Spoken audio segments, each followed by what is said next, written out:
ব্যারোমিটারের পারদ ছুঁয়েছে ৪৮ ডিগ্রি সেলসিয়াসের ঘর। তীব্র দাবদাহের সঙ্গে পাল্লা দিয়ে বেড়েছে লোডশেডিং। দীর্ঘক্ষণ বিদ্যুৎ সংযোগ না থাকায় কাজ করছে না ফ্রিজও।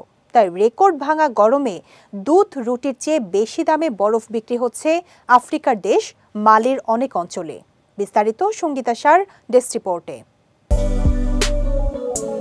পশ্চিম আফ্রিকার সাহারা মরুভূমির দেশ মালি গরমের দেশ হলেও স্বাভাবিক সময়ের চেয়ে এখন গরম পড়েছে অনেক বেশি। থার্মোমিটারের পারদ সেখানে ৪৮ ডিগ্রিতে উঠে যাচ্ছে। এর সঙ্গে শুরু হয়েছে লোডশেডিং, ফলে মানুষের ত্রাহি অবস্থা।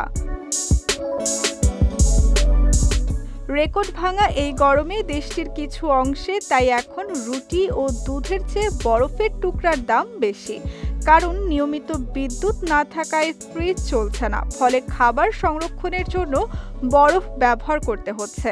তাছাড়া গরমে স্বস্তি পেতে পানি ঠান্ডা করার জন্য বরফের দরকার পড়ছে। গত মার্চ থেকে মালির কিছু অংশে তাপমাত্রা ৪৮ ডিগ্রি সেলসিয়াসের উপরে উঠে গেছে। এতে শতাধিক মানুষের মৃত্যু হয়েছে। সবচেয়ে বেশি ঝুঁকিতে রয়েছেন বয়স্ক ও অতি তরুণরা।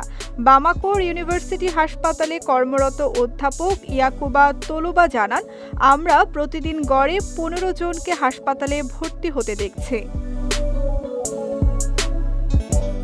অনেক রোগীর ডিহাইড্রেটেড হয়। প্রধান লক্ষণগুলো কাশি ও শ্বাসনালী বন্ধ। কারো কারো শ্বাসকষ্টও রয়েছে। সেখানে সতর্কতা হিসেবে কিছু এলাকার স্কুলও বন্ধ করে দেওয়া হয়েছে। তাছাড়া সেনেগাল, গিনি, বুর্কিনা ফাসো, নাইজেরিয়া, নাইজার ও সাদের মতো প্রতিবেশী দেশগুলোতেও এই ভয়াবহ তাপপ্রবাহ প্রভাব ফেলছে। সঙ্গীতা শাহ, বিজয় টিভি, নিউজ ডেস্ক।